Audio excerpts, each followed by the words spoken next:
जय श्री कृष्ण। राधे राधे। आज हम पितृपक्ष के 6वें दिन की पावन कथा सुनने जा रहे हैं। जैसा कि आप सब जानते हैं, पितृपक्ष का हर एक दिन अपने आप में खास महत्व रखता है। हर दिन की कथा और श्राद्ध से हमारे पूर्वज प्रसन्न होते हैं और हमें आशीर्वाद देते हैं। तो आइए श्रद्धा और भक्ति के साथ सुनते हैं पितृपक्ष के 6वें दिन की यह कथा।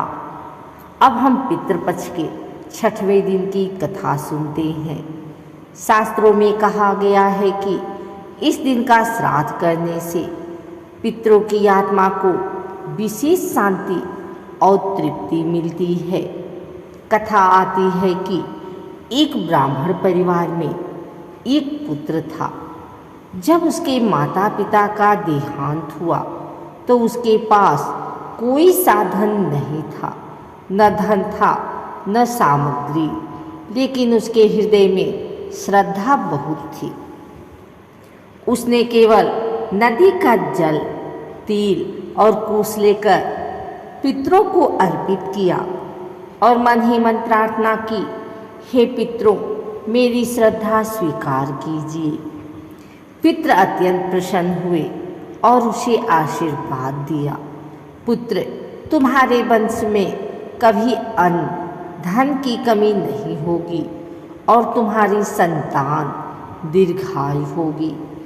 इसीलिए कहा गया है कि 6वें दिन का श्राद्ध केवल भावना और सच्ची श्रद्धा से करना चाहिए। पितृ साधन नहीं बल्कि मन की भक्ति देखते हैं। आइए सुनते हैं पितृपक्ष के 7वें दिन की यह कथा।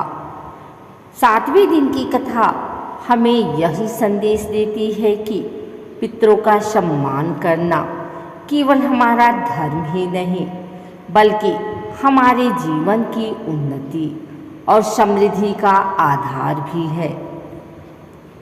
श्रद्धा से किया गया श्राद्ध पितरों को प्रसन्न करता है और उनकी कृपा से परिवार में कभी सुख समृद्धि की कमी नहीं होती है। पितृपक्ष के 7वें दिन का अपना विशेष महत्व है।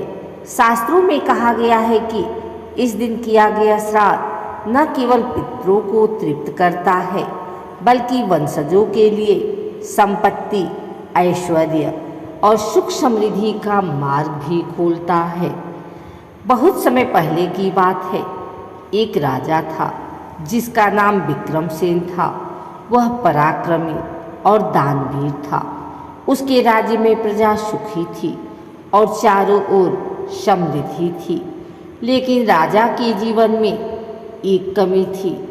उसने कभी अपने पूर्वजों का श्राद्ध विधि से पालन नहीं किया। समय बीतता गया और धीरे धीरे उसके राज्य में परेशानियां बढ़ने लगी। वर्षा समय पर नहीं होती थी, फसलें नष्ट होने लगी, प्रजा में रोग फैलने लगे और राजा के खजाने में भी धन संपत्ति की कमी होने लगी। राजा बहुत चिंतित हो गया। एक रात स्वप्न में उसके पितृ प्रकट हुए। वे बोले, हे पुत्र, तुमने आज तक हमारा स्मरण और श्राद्ध नहीं किया, इसलिए तुम्हारे राज्य में संकट आ रहे हैं। पितृपक्ष के 7वें दिन श्रद्धा और नियम से हमारा श्राद्ध करो, सब कष्ट दूर हो जाएंगे। सुबह होते ही राजा ने ब्राह्मणों को बुलाया और 7वें दिन विधि पूर्वक श्राद्ध किया। उसने तिल, कुश, जल, फल और अन्न से पितरों का तर्पण किया। साथ ही गौ, वस्त्र और अन्न का दान किया। श्राद्ध पूरा होने के बाद अद्भुत परिवर्तन होने लगा। राज्य में वर्षा समय पर हुई, फसलें लहलहा उठी, बीमारियां मिट गई और राजा का खजाना फिर से भर गया। पितरों की कृपा से राजा का राज्य फिर से सुखी और समृद्ध हो गया। इसीलिए 7वें दिन का श्राद्ध राज संपत्ति प्रदायक माना जाता है। इस दिन श्रद्धा और सच्चे मन से पितरों को स्मरण करने से वंश में ऐश्वर्य, धन और समृद्धि आती है।